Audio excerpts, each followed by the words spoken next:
So ayan, hi guys, what's up and welcome back sa aking YouTube channel. So kung bago pa lang kayo sa aking YouTube channel, don't forget to subscribe. So ayan na nga, for today's videos mga B. So syempre, tayo ay magko-content na naman again and again. So syempre mga B, kakauwi lang talaga ni Ate Linlin sa galing mga Will mga B. And kakatapos lang ni Japet mag-house tour ng bahay ni Ate Linlin mga B. Kaya ngayon mga B, ang i-content ko for today is ang pagluluto at pag kakaliskis ng isda na nakuha ni Ate Linlin galing dagat mga B. So syempre mga B, start na tayo sa pagkakaliskis mga B. So syempre wala talaga silang lamesa kaya dito lang ako mag-upo sa may lupa mga B. So pasensya mga B kung nandito lang ako nakasalampak sa lupa mga B.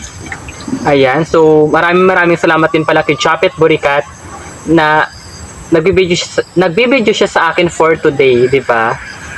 So, hindi ko na rin isa-isahin mga B kung ano yung pangalan ng isda ito mga B kasi hindi ko talaga alam. 'Di ba? Ako pag once na may isda mga B, pag talagang kinakain na isda mga B, kain din ako mga B, 'di ba? Basta kaya ng sikmura, go lang ng go. Pero may alam ka ba dyan na iisa lang? Ito B, kamaron. Wala ko alam ito na isda dito, Day. Sana ba si Ate Linlin para matanong mo sa kanila kung anong mga isda, anong pangalan ng mga isda na yan? Ito Big B? Nag-igib pa siya ng tubig. Yes. Yun sa ilog. Naglinis pala ng kaldero sa bilang anak niya. Naglinis ng kaldero pala. So, di ba, kakatapos mo lang din mag-house tour, kaya sabi ko, naisip ko na lang na yung content ko na lang ang nakuha ang isda ni Ate Linlin at ako na rin ang magluluto mga B. So, syempre mga B, sinabawang isda lang po talaga yung iluluto ko ngayon mga B. So, wala pong iba kasing ricado mga B, kaya yun na lang talaga mga B. At saka masarap talaga to siya sabawan mga B kasi nga fresh, di ba? Fresh from the sea. It's fresh katulad ko mga B. Ayan. Di ba? So, syempre, hindi ko rin makakalimutan mga B, sila Chapet Burikat mga B. Yes, Sila ang team Kabisig, di ba? Oo, sila Sir Sam de la Sala, Aji Tajala, Kanguso Francine, Ate Dea, sino pa ba? John R. Sernam, Ate Jik Edor. Dahil malaki po ang naitulong nila sa akin mga B para makapag-vlog ako, di ba? So, talagang nagpapasalamat ako sa kanila mga B dahil kung hindi dahil sa kanila mga B, ay hindi talaga ako makakapag-vlog. Diba? At maraming salamat na din sa mga taong walang sawang sumusuporta sa akin, lalong-lalo na kila Ma'am Matabong kay Girl at sa iba pa. So, hindi ko kasi alam i-pronounce kung ano man yung mga pangalan ninyo. So, kaya hindi ko na kayo mabanggit dahil baka mamaya mali yung pagka-pronounce ko ng mga pangalan ninyo. So, diba? So, malapit na rin pala tayo sa 1K subscribers mga B dahil nasa 535 subscribers na tayo. So, tiyaga lang and nasa magka 600 watch hour na rin tayo mga B. Kaya, sabi ko nga talagang kung ano man yung may content ko, kahit na hindi man masyadong maganda, as long as may content, go lang ng go, diba? Para kahit pa paano dagdag na rin ito sa ating watch hour mga B at para mabilis na tayong ma-monetize. Kasi ang hirap talagang mamuhay dito sa aming probinsya mga B. So ayun na nga mga B, patuloy pa rin tayo sa pagkakiliskis ng isda na nakuha ni Ate Linlin galing dagat mga B. At para mas mapabilis ang trabaho mga B, kasi hapon na rin mga B at alam kong pagod na pagod si Ate Linlin ngayon mga B, di ba? So magluluto pa siya mamaya, igip pa ng tubig, maglilinis pa ng bahay kasi nga, di ba? Isang araw siyang wala sa bahay nila mga B, kaya kailangan niya maglinis, mag-igip ng tubig, magsaing mga B para may makain sila mamayang gabihan mga B. Diba? And then advance Merry Christmas pala sa lahat, sa lahat and advance Happy New Year and sana'y maligaya kayo at healthy kayo sa darating na Pasko at bagong taon, di ba? So ayan yan na si Ate Linlin. Tatanungin mo na kung ano ng mga isda na yan, pangalan. Ate Linlin, umupo ka na lang sa tabi ni Jira Mablon dahil wala kang lamis sa Ate Linlin. Kasi hindi ko talaga alam kung ano yung pangalan ng isda na nakuha mo na to. Hindi ko rin alam yan. Ay, hindi mo rin talaga alam Ate Linlin? Ayan, hi ka naman sa supporters. Ay, Ayan, hindi pagwad. ko yan alam yung pangalan ng mga isda na yan. Ayan. Kailan ka ba nag-start mga Will Ate Linlin? Matagal na. Tagal na? Buhay pa si Mister. Buhay pa si Mister mo. Nagasama-sama ako kila nanay dati. Ay, yung Nagkawil. mga ilang taon ka? Mga 10 siguro. Sa mga 10, nag-start ka ng mga will. So, until now, nangawil ka pa. Ilang taon ka na ngayon? 36.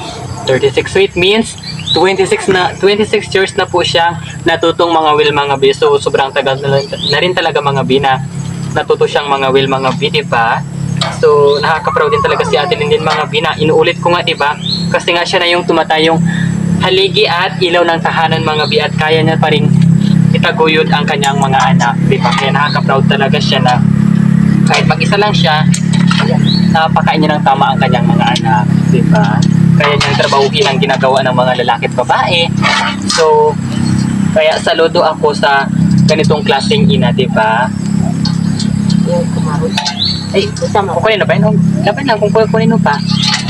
Sayang pa naman yun, diba? So ayan mga biyan, yung kamaro na naging suyod nila doon. Ay, shoot!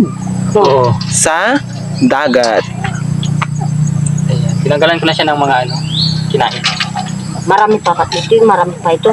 Saan? Malalaki, nihaw ko na doon. Ito. Inulam namin. Mas masarap kasi diba magkain sa gilid ng dagat. Oo. Lalo na Inihaw ko na doon. may nilaga ka pang saging or di kaya nilagang kamuting kahoy, mga bi or bangkuka, ganyan. Masarap talagang kumain ng ng mga pagkain sa dagat, mga bi, at may ulam kang sariwang isda or sariwang shells, mga bi, diba? Kaya makaparami talaga yung kain mo mga bi pag once na Wala pa rin, hindi pa kape. baon. Tanga bila tinin yun natin. Apat lang kami.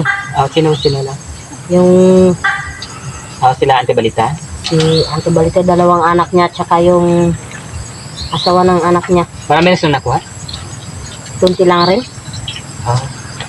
Yung katulad na sa atin nakaraan, di ba? Kakaluka. So nakaraan mga bi, yung nangawil kay mga bi, nakuha ko sa akin is siyam na piraso na maliliit. Ay, japit burikat mga bi is tatlo, di ba? Kaya, pero at least, Pwede na yun. oo, di ba? Nakakatuwa din mga bi na hindi kami nasiro mga bi sa pangangawil mga bi. Kahit na first time naming sumama sa pangangawil, di ba? Kasi kailangan mo talaga ma-experience para bago ka matuto, di ba? Kailangan mo pag-aralan. Yes. Lalo na, Kaso lang ako pag nangawil ako, yung kuha ko, ginapakuha ko sa Ate Lynn, baka kasi makakawil ako, muntik pa ako natusok na tambalawang.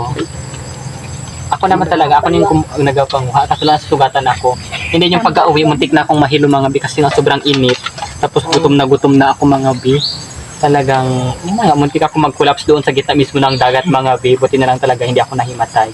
Nahimatay ako doon. Baka ngayon wala na si bakla, di ba? Bakit bakla? Babae? Nalumos na. Ay, babae pala.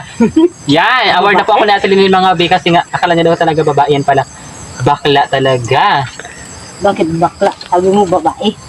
Oo, dati kasi babae talaga, ngayon nasumpa, naging bakla. Anong luto ba sa atin yung nilaga? Anong sabaw-sabawan lang? Sa bawang lagyan siya ng kalamansi para masarap. Yes. Nakalamansian lang siya. Maraming ang nag-ano dun sa... Oy, marami kayong nakuha. Pabili kami. Kunti lang. Pang ulam-ulam lang to. Saan kayo nangawil doon sa kinuha natin nakaraan? Kinabilan? O iba naman? Iba dyan sa kabila. Hirap din talaga pag nangawil ka, di ba? Pag tag-ulan, ay tag-ulan. Grabing lamig. Tapos pag tag-init na naman, grabing init. Ganyan. Ganyan ang buhay ng mga mahihirap mga bi. Talagang kailangan mo magtiyaga para may makuhang ulam mga bi. Para may nilaga ka mga bi. Doon sila nanay. Marami. Oo. Marami. Ito yung binigay ko dun. Kala ko hindi kayo magpunta dito. Yan. Ay, pakain mo kami dito, ha? Ate Lynn? Lang yung kinuha ko. Kung gusto niyo. Laban na yan. Laban na yan sa amin kung... Doon natin Oo. fresh yung ulam. Hindi naman kami pihikan sa pagkain. Di ba? Oo. Tsaka, ano naman talaga tayo? O anong papakain sa atin ko lang ng basta yung kaya ng sikmura. Binasalan ko na nga ang isda na nakuha ni Ate Lynn galing dagat mga bis. So, ayan. Hintayin na lang namin mga bi na maluluto at kami ay kakain ng mga bi, di ba? So, na maipapakita sa inyo mga bi na maluluto ang isda mga bi kasi nga madilim ito mga bi. Alam niyo naman na walang kuryente dito mga bi katulad din ng nasa bahay namin mga bi. So ayun na nga mga bi, dahil hapon na mga bi, hindi ko na pinakita sa inyo ang paghihiwa ng kalamansi at lalagay ko ng tubig sa may sa may kaldero mga bi, at paglalagay ko ng isda sa may kaldero mga bi. Dahil hapon na mga bi, kung narinig niyo mga bi, dahil tumutunog na talaga ang kuliglig mga bi, dahil yun na nga, marami siyang dahil, di ba? So, isasalang ko na ang isda na nakuha natin din mga bi. So, ayun na nga. So, advance Merry Christmas pala sa lahat and Happy New Year. Sana'y malusog, sana'y healthy kayo at masaya kayo sa darating na Pasko at bagong taon mga bi. So kung bago pa lang kayo sa aking YouTube channel, don't forget to Subscribe! bye!